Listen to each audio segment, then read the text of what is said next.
Hi everyone, my name is Seb and welcome to the Finley Factor. On this channel I aim to provide you with the information to improve your spiritual, mental and physical well-being. As this is the first video on the channel, I would appreciate it if you smash the like button and as well as subscribe. That would be greatly appreciated. So today we're going to talk about the voice in your head and how it can actually change the way you live your life based off if you have the power to let it control you or you control it. So we all have that voice in our head, right? The one that's with us for 24 hours of the day, 7 days a week, every year. Does this sound like you? The type of person that wakes up, presses the snooze button immediately because that little voice in their head, oh, just 15 more minutes, just half an hour more, please, and then I'll get up, and then I'll get up, and then I'll get up. Next thing you know, hour, 2 hours go by and you've started the day off on a bad foot already because of that voice in your head. Now those extra 15 minutes aren't going to make that much of a difference to the way you feel in that day. Now the people who are like this don't have that ability to tell their mind no. They don't have that ability to say no. When I say I'm going to do something, I'm going to do it. This is just one example of how something as simple as waking up and immediately pressing the snooze button can change your day, because all of a sudden you've let that voice control you, control your life, control your morning. Another example of this is when it comes down to exercise. Oh, I'll go on a run tonight, I'll go on a run later on today. Yeah, I'll go to the gym. I'll go to the gym tomorrow. Yeah, I'm just gonna, I'm gonna get a little bit more rest tonight. I'm gonna have this takeaway tonight and then I'll go to the gym tomorrow. I promise. Tomorrow comes around. Yesterday you said tomorrow, and all of a sudden you haven't done what you said you're going to do. And not only is this a lack of self-respect for yourself, but you're also letting that voice in your mind win again. That voice to go, I know that when he says something, he's not actually going to do it. If we treat that voice in our head as another person, all of a sudden it does kind of change the way we perceive things.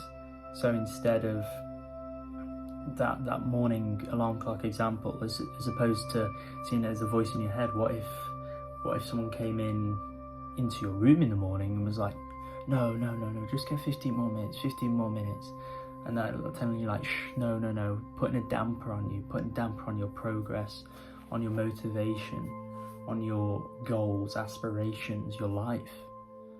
All of a sudden you kind of start to see a different perspective on it, and it's like, right, how would you feel about that? That is the exact same way you should be reacting with the voice, but in your head.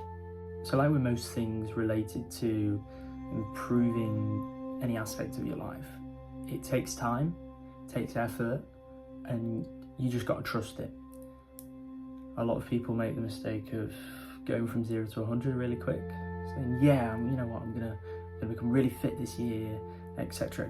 I'm gonna go to the gym 5 times a week or 7 times a week, when currently they're only going once. And it's like, build it up slowly, compound those daily gains of doing your daily habits. It's going from 0 to 100, you're just going to tire yourself out really quickly. So it's kind of the similar case here, where all of a sudden you can't just wake up one day and go, I'm going to control that voice in my head. It's a gradual process which includes slowly proving to yourself and to that voice in your head that it's wrong, if you understand. So that may be doing things every day that are out of your comfort zone and sticking to them, because having that streak of good habits is what's eventually gonna shift the tides of you being able to control your life back again. Now, one of the best ways I could recommend to start understanding that voice in your head and how it will give you all these excuses to not do things is to start with cold therapy, whether it be cold showers or ice baths.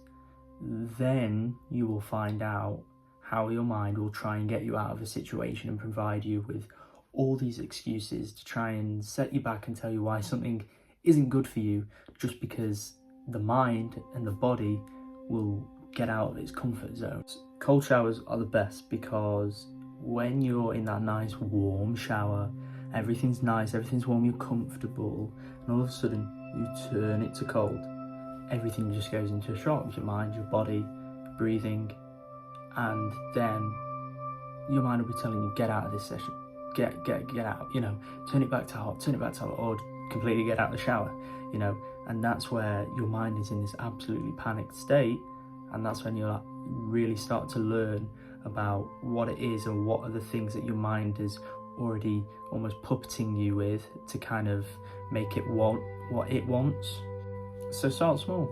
Do a 1 minute cold shower, 30 seconds, 10 seconds if you want to, just at the end of your shower, and just kind of see how your mind plays these excuses and almost feeds them into you to try and get you out of these situations.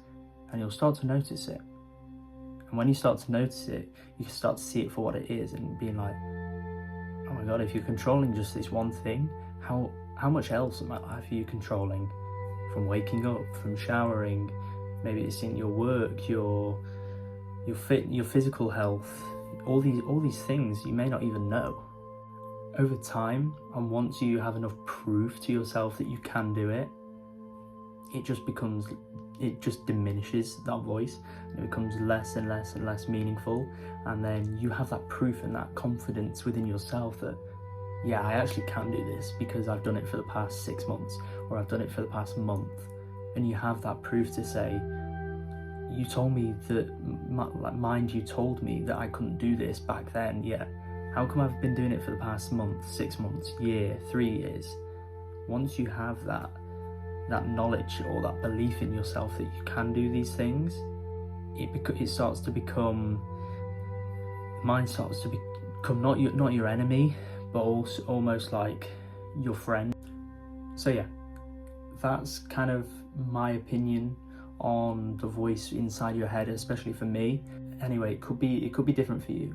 However, from my experience and my knowledge of it, and how I've been managing to kind of quieten that voice, it has drastically improved my life, my morning routine, my habits throughout the day.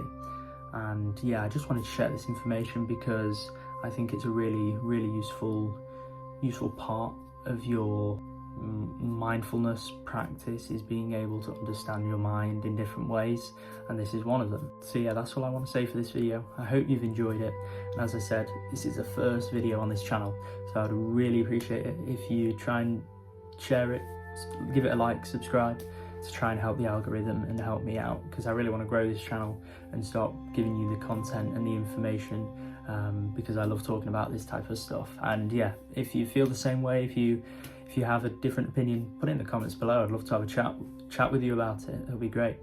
But yeah, thank you everyone. I hope you have a blessed day. Peace.